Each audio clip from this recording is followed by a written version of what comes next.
Hello friends, जागरण जोश के इस daily current affairs Q&A video में आप सबका स्वागत है। मैं हूं शारदानंद। हम लोग इस वीडियो में देखते हैं कि आज के करंट अफेयर्स से क्या कुछ इंपॉर्टेंट क्वेश्चंस बन सकते हैं, साथ ही उनके क्या जवाब होंगे और उनसे जुड़े कुछ फैक्ट्स क्या रहेंगे। तो ये सारी चीजें हम आज के इस वीडियो में देखेंगे। तो दोस्तों, शुरू करेंगे आज के पहले सवाल के साथ। पहला सवाल है, हाल ही में किस देश ने चेहरा ढकने पर प्रतिबंध यानी कि बैन ऑन फेस कवरिंग लगाने की घोषणा की?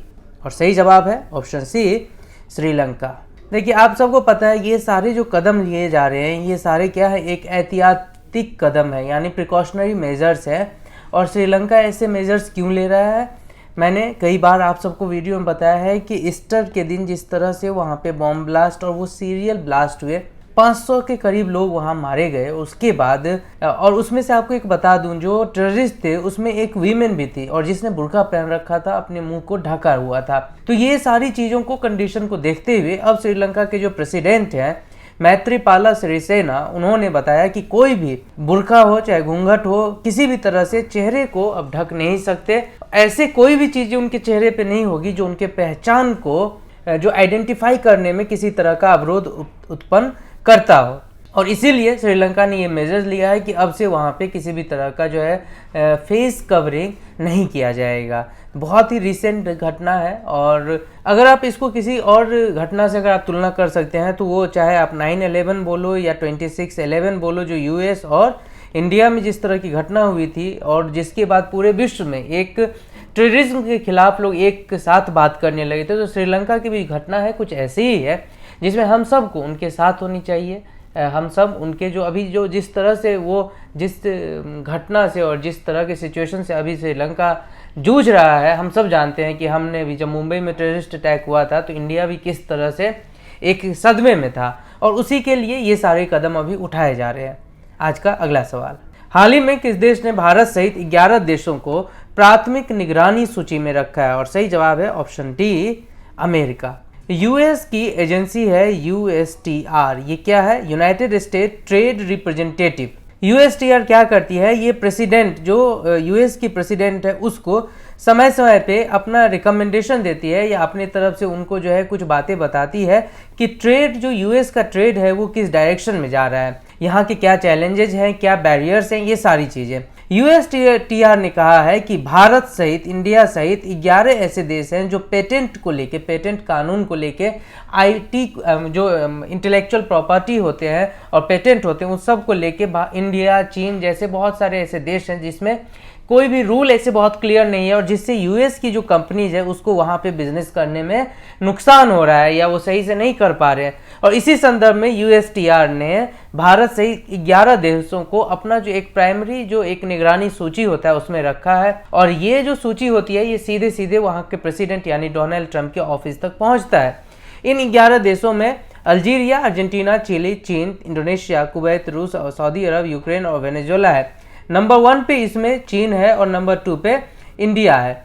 और ये ऐसा क्यों है कि सिर्फ और सिर्फ जो पेटेंट कानून है या इंटेलेक्चुअल प्रॉपर्टी को लेके जो कानून है वो अगर किसी भी तरह के ट्रेड में अवरोध उनके लिए उत्पन्न कर रहा है तो उसे वो उस तरह की लिस्टिंग में अमेरिका डालती है। अमेरिका ने कहा कि भारत ने अपने यहाँ बौद्धिक संपदा संरक्षण, जिसका 1-2 दिन पहले ही हमने जो एक बौद्धिक संपदा संरक्षण डे था वो भी सेलिब्रेट हुआ, और उसी समय और उसके ठीक बाद जो है अमेरिका ने इस तरह का एक कदम उठाया है। उसने बोला कि बौद्धिक संपदा संरक्षण व्यवस्था को लेके लंबे समय से चली आ रही शिकायतों पर निपटने की दिशा में अभी कोई उल्लेखनीय सुधार नहीं किया है और इससे अमेरिकी पेटेंट धारकों का अधिकार प्रभावित हुआ। और खासकर ये जो हुआ है ये हुआ है मेडिकल क्षेत्र में, जो फार्मास्यूटिकल क्षेत्र जो है वहाँ पे इंडिया के जो रूल है या लॉ है वो बहुत ही स्ट्रिक्ट है।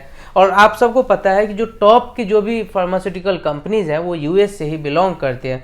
तो ये सारी चीज़ें हुई। लेकिन जब हम बात करते हैं कि ये इंटेलेक्चुअल प्रॉपर्टी रैंक को या इंटेलेक्चुअल प्रॉपर्टी या पेटेंट को लेके अमेरिका भारत पर उंगली उठा रहा है, तो इसके साथ ही मैं आपको एक चीज़ और बता दूं जो कि मैंने पहले वीडियो में शायद आप लोग भूल गए हैं। मैंने बताया था कि यूएस का जो कॉमर्स कॉन्फेडरेशन है जो यूसीसी है, यूएस कॉमर्स कॉन्फेडरेशन, उसने आईपीआर का अपना एक रैंकिंग दिया था। आप सबको याद होगा, मैंने इसके बारे में एक आपसे क्वेश्चन भी पूछा था कि इंडियन जो इंटेलेक्चुअल प्रॉपर्टी रैंकिंग होती है उसमें भारत ने अच्छी जंप की थी और 50 देशों में 36वें स्थान पर रखा था। और साथ ही रिपोर्ट में यह भी कहा गया था कि भारत ने आईपी के क्षेत्र में बहुत ही अच्छा काम किया। हालांकि उसके साथ उन्होंने कुछ जो है क्वेश्चन भी रखे थे कि जो सुधार होनी चाहिए वो हुई नहीं। फिर भी पिछले साल की तुलना में आईपी में भारत ने अच्छा सुधार किया था और 36वें रैंकिंग पे आईपीआर में था, इंटेलेक्चुअल प्रॉपर्टी इंडेक्स में, उस रैंकिंग में। और हम बढ़ेंगे आज के अगले सवाल पर। आरबीआई ने महात्मा गांधी सीरीज के कितने रुपए के नए नोट को जल्द ही जारी करने की घोषणा की? और सही जवाब है ऑप्शन बी, 20 रुपये। 20 रुपये के नए महात्मा गांधी नोट के सीरीज को आरबीआई जो है वो जारी करने जा रही है और ये अपने आप में ये 7वां नोट होगा जो महात्मा गांधी सीरीज का बाद होगा और नोटबंदी के बाद होगा। इससे पहले 10, 50, 100, 500 रुपये के नए नोट जारी हो चुके हैं। इसके अलावा 200 और 2000 रुपये के नए नोट भी जारी हो चुके हैं। इस नोट के साथ क्या खास बात है कि पहली बात तो ये तो महात्मा गांधी सीरीज की होगी और दूसरी बात इस पे जो है आरबीआई के जो नए गवर्नर है शक्तिकांत दास, उनके इस पे सिग्नेचर होंगे। इससे पहले मैंने बताया था कि 50 रुपये के नए नोट जो अब बन रहे हैं, यानी नोट वही है, सिर्फ सिग्नेचर वहाँ चेंज हो रहा है जिसपे नए आरबीआई गवर्नर के जो है साइन होंगे। तो ये भी आपसे सवाल पूछा जा सकता है कि ऐसी दूसरी कौन सी नोट है जिसपे आरबीआई गवर्नर के साइन होंगे, नए गवर्नर के? तो वो होंगे 20 रुपये का नोट। तो ये नोट मैं आपको अभी दिखा रहा हूँ कि जो नया नोट है वो कैसा है दिखने में। तो ये इस कलर का होगा और देखिए फ्रंट में तो महात्मा गांधी, चूंकि ये सीरीज का है तो महात्मा गांधी जी का यहाँ पे फोटो लगाया गया है। वहीं अगर बैक में देखें तो अजंता एलोरा, ये जो एलोरा की केव है उसका फोटो जो है पीछे में लगाया गया है। स्वच्छ भारत लोगो यहाँ लगाया गया है। तो ये होगा 20 रुपये का नया नोट। अब हम बढ़ेंगे आज के अगले सवाल पर। इनमें से कौन वैश्विक खाद्य नीति report, global food policy report GFPR जारी करता है? और सही जवाब है ऑप्शन ए, IFPRI। IFPRI जो कि international food policy research institute है, वॉशिंगटन डीसी में ये स्थित है और उसने हाल ही में वैश्विक खाद्य नीति रिपोर्ट 2019 को जारी किया है। अगर इस रिपोर्ट की खास बातों को देखें तो उसमें बताया कि भूख, कुपोषण, गरीबी, सीमित आर्थिक अवसर, पर्यावरण क्षरण के कारण दुनिया के कई हिस्सों में ग्रामीण क्षेत्र संकट स्थिति से गुजर रहे हैं, जो सतत विकास लक्ष्यों, वैश्विक जलवायु लक्ष्यों और बेहतर खाद्य पोषण सुरक्षा की प्रगति की दिशा में बाधक है। इसके अनुसार दुनिया की कुल आबादी में 45.3% ग्रामीण आबादी है और दुनिया की कम से कम 70% आबादी अत्यंत गरीब है। तो ये एक फाइंडिंग है। उसके अलावा उसने क्या बताया? इसके अलावा बताया इस रिपोर्ट में, जो ग्लोबल फूड पॉलिसी रिपोर्ट है 2019, उसमें बताया है कि ये सारे जो प्रॉब्लम है, चाहे वो भूख हो, गरीबी हो, सीमित आर्थिक अवसर हो, पर्यावरण क्षरण हो, इस सब से उबरने का जो सबसे बड़ा काम होगा वो होगा कि रूरल जो हमारा जो रूरल पॉपुलेशन है, जो रूरल एरिया है, इसको ज़्यादा एम्पावर करना, ताकि ये जो एनवायरनमेंट की समस्या हो या बेरोजगारी की समस्या हो, गरीबी की समस्या हो, जैसे ही रूरल एरिया एम्पावर होगा अपने आप ये सारी चीज़ें धीरे धीरे खत्म हो जाएगी। तो इन्होंने ये रिकमेंडेशन दिया।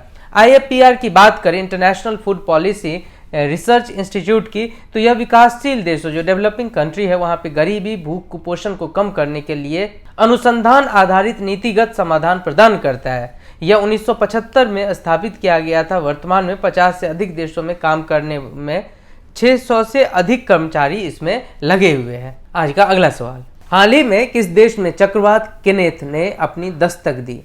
सही जवाब ऑप्शन सी, मोजाम्बिक। मोजाम्बिक के बारे में हम लोग पहले भी बात कर चुके थे, जब यहाँ पर जो एक चक्रवात ईदी ने यहाँ पे दस्तक दी थी और बहुत ही जान माल की जो है वहाँ पे हानि हुई थी। और उसके बाद अभी नया चक्रवात जिसका नाम केनेथ दिया गया, इसने अब वहाँ पे मोजाम्बिक में दस्तक दी है, जो कि काबो डेलगाडो है, तो वहाँ का तट है, उससे टकराने का अब तक के सभी चक्रवातों की तुलना में ये अधिक विनाशकारी था। नासा का एक्वा सैटेलाइट के आंकड़ों के मुताबिक इस उष्णकटिबंधीय चक्रवात की उत्पत्ति दक्षिणी हिंद महासागर जो कि मेडागास्कर के उत्तर अल्दबारा एटॉल के पूर्व में हुई है और वहाँ से उत्पत्ति होकर यह मोजाम्बिक के तट तक, जो तट कौन सा है, काबो डेलगाडो है, वहाँ तक पहुँचा है। अभी आप सबको एक चीज़ और मैं बता दूं, आप सब हमेशा सोच रहे होंगे कि मैं चक्रवात की बात बताता हूं, तो ये चक्रवात होता क्या है। देखिए चक्रवात क्या है कि अगर कोई लो प्रेशर एरिया है, जिसको अगर मैं एलपी कहता हूं, अगर ये लो प्रेशर एरिया है, लो प्रेशर एरिया मतलब जहाँ पे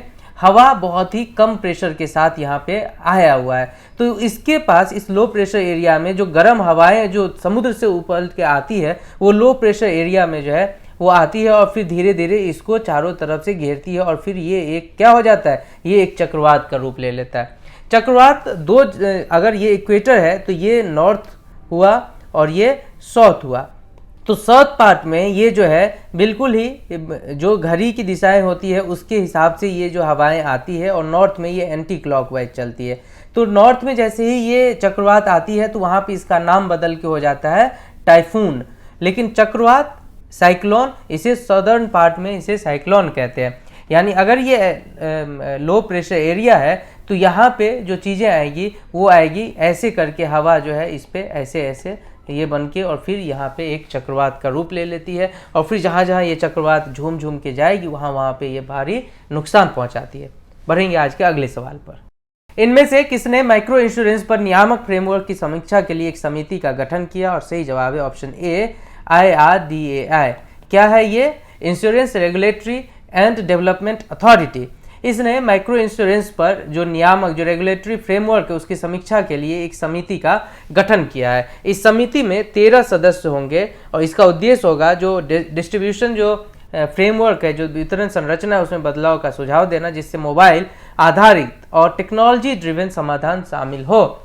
अब ये बात समझते हैं कि माइक्रो इंश्योरेंस के लिए क्यों, माइक्रो इंश्योरेंस क्या है? क्योंकि जो लोअर स्ट्रेटा में जो लोग रहते हैं, लो इनकम सोसाइटी वाले या लो इनकम वाले जो फैमिली है, उनके लिए ये माइक्रो इंश्योरेंस कंपनी बार बार निकालती है, जिसमें कम आय वाले परिवार उन व्यक्तियों को कवरेज प्रदान करता है जिनकी बचत बहुत कम होती है। इसे विशेष रूप से कम मूल्य की संपत्तियों और बीमारी, चोट, मृत्यु के मुआवजे के लिए तैयार किया जाता है। तो जाहिर सी बात है IRDA इस बात के लिए चिंतित है जो यहाँ पे जो सिस्टम लगाया गया है क्या वो फुल प्रूफ है कि नहीं। अगर गरीब लोग अपना पैसा लगा रहे हैं तो कहीं उनके साथ किसी तरह का ठगी, बेईमानी तो नहीं हो रहा है। और इसी फ्रेमवर्क को, इसी जो रेगुलेटरी फ्रेमवर्क है, इसको समीक्षा के लिए अभी एक समिति का गठन IRDA ने किया है। अगला सवाल, हाल ही में किस देश ने 2019 के अंत तक अपनी विवादास्पद एग्जिट वीजा प्रणाली कफाला, याद रखना है इस टर्म को, कफाला को समाप्त करने की घोषणा की? और सही जवाब है ऑप्शन ए, कतर। देखिए ये जो कफाला प्रणाली योजना है ये स्पॉन्सरशिप पे आधारित है और जिसकी जो है पूरे विश्व में इसकी बहुत निंदा होती है कफाला की। मतलब ये कुछ ऐसा एक सिस्टम होता है स्पॉन्सरशिप का, जहाँ पे अगर कोई मजदूर यहाँ पे आ गया, उसे किसी कंपनी ने, किसी इंडिविजुअल ने अपनी स्पॉन्सरशिप दी, तो अब अगर वो अपना काम बदलना चाहे या देश छोड़ना चाहे तो अपने जो एम्प्लॉयर हैं, जो स्पॉन्सरशिप है, उसकी अनुमति लेनी आवश्यक है। और ये कहीं ना कहीं जो ह्यूमन राइट है उसका कहीं ना कहीं से ये पूरी तरीके से उसको खत्म करता है, ह्यूमन राइट को।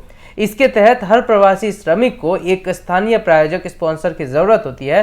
प्रायोजक जैसा मैंने बताया कोई भी हो सकता है, एक इंडिविजुअल हो सकता है, एक कंपनी हो सकती है। एमनेस्टी इंटरनेशनल ने कफाला प्रणाली को मौजूदा दौर की गुलामी, मॉडर्न डे स्लेवरी कहा है। जैसा मैंने कहा यह ह्यूमन राइट के बिल्कुल ही खिलाफ है। आपको बता दूं कि 2022 के कतर में फुटबॉल वर्ल्ड कप का आयोजन हो रहा है। इसके लिए वहां बहुत बड़ी संख्या में बाहर से मजदूर आकर कार्य कर रहे हैं और ऐसे में कफाला को रखना जो है मजदूरों के स्वास्थ्य के लिए सही नहीं है, क्योंकि ऐसा माना जा रहा है कि वहाँ पे मजदूरों को अगर वहाँ पे कोई काम कर रहा है तो इतना कष्टकारी है जिसमें मजदूरों की मृत्यु तक हो सकती है।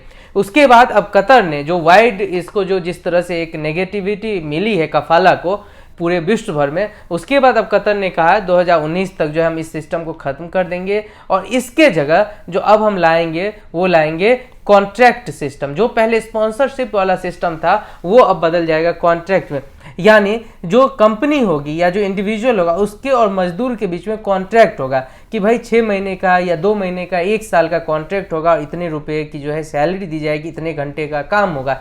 यानी यहाँ हर चीज़ डिफाइन किया जाएगा कॉन्ट्रैक्ट में। स्पॉन्सरशिप में कुछ भी डिफाइन नहीं होता है, बस मैंने आपको लाया है, मैंने आपको हायर किया, अब मैं जैसा कहूँगा वैसा आप करेंगे। तो ये कफाला अब वहाँ से खत्म हो रहा है। आज का अगला सवाल, यक्षगान किस राज्य का पारंपरिक लोक नृत्य एवं नाट्य रूप है? बहुत ही इंपॉर्टेंट सवाल है, यूपीएससी में जनरली ये सवाल पूछे जाते हैं और सही जवाब है ऑप्शन बी, कर्नाटक। ये जो यक्षगान है भगवान गणेश की वंदना से शुरू होता है, इसके बाद एक हास्य अभिनय प्रस्तुत किया जाता है। इसकी विषय वस्तु मिथकीय कथाओं, पुराणों, विशेष तौर पर रामायण और महाभारत पर आधारित होती है। इसे प्रदर्शित करने वाले कलाकार समृद्ध डिजाइनों के साथ चटकीले रंग बिरंगे परिधानों और विशाल मुकुट का प्रयोग करते हैं। कलाकारों द्वारा पहने जाने वाले आभूषण नर्म लकड़ी से बनाए जाते हैं, जिसे शीशे के टुकड़ों और सुनहरे रंग के कागज के टुकड़ों से सजाया जाता है। इसमें चेंड नामक ड्रम बजाया जाता है। पृष्ठभूमि में चेंड और मेरल के साथ 3 व्यक्तियों के दल द्वारा ताली बजाई जाती है। इसमें जो कथावाचक होता है, जो स्टोरी टेलर होता है, क्योंकि आगे तो अभिनय हो रहा है, पीछे से स्टोरी टेलर होता है, वही इसका डायरेक्टर भी होता है। इस पूरे जो अभिनय किया जाता है उसका डायरेक्टर भी इसका स्टोरी टेलर ही होता है। तो दोस्तों हम यही खत्म करेंगे इस पहले सेगमेंट को, बढ़ेंगे अगले सेगमेंट पे, जहाँ पे मैंने आपसे एक सवाल पूछा उसका जवाब बताएंगे और आपके लिए एक नया सवाल भी रखेंगे। मैंने आपसे पूछा था 23वें एशियाई एथलेटिक्स चैंपियनशिप में भारत ने कितने पदक जीते, और सही जवाब है ऑप्शन डी, 17। यहाँ जो कतर दोहा में 23वें एशियाई एथलेटिक्स चैंपियनशिप हुए थे उसमें भारत ने 17 पदक जीते, जिसमें 3 स्वर्ण, 7 रजत और 7 कांस्य पदक शामिल थे। और अब एक सवाल जिसका जवाब आपको हमें कमेंट बॉक्स में लिख के देना है। हाल ही में उत्तर कोरिया के सर्वोच्च नेता किम जोंग उन और रूस के राष्ट्रपति व्लादिमीर पुतिन के बीच पहली बैठक कहाँ हुई? आप अपना जवाब हमें कमेंट बॉक्स में लिख के जरूर भेजें। साथ ही अपने फीडबैक को आप हमारे साथ जरूर शेयर करें कि वीडियो कैसा लगा। अच्छा लगा तो इसे अधिक से अधिक आप लोग प्लीज़ लाइक करें, अधिक से अधिक शेयर करें, दोस्तों में बताएं, कमेंट करें। अब तक अगर इस चैनल को सब्सक्राइब नहीं किया है तो अपने डेली करंट अफेयर्स डोज के लिए इसे जल्द से जल्द सब्सक्राइब करें इस चैनल को, और वहाँ पे जो बेल आइकॉन बना हुआ है उस बेल आइकॉन को भी दबाएं ताकि नोटिफिकेशन आपके इनबॉक्स में जाए। और हर दिन हर मिनट करंट अफेयर्स से जुड़े रहने के लिए आप हमारा जो जागरण जोश का करंट अफेयर्स ऐप है उसे आप अपने फ़ोन में इंस्टॉल कर सकते हैं। आपको बहुत सारी जानकारियाँ घर बैठे यूं ही मिल जाएगी फ़ोन के ऊपर, और देखते रहें जागरणजोश.com।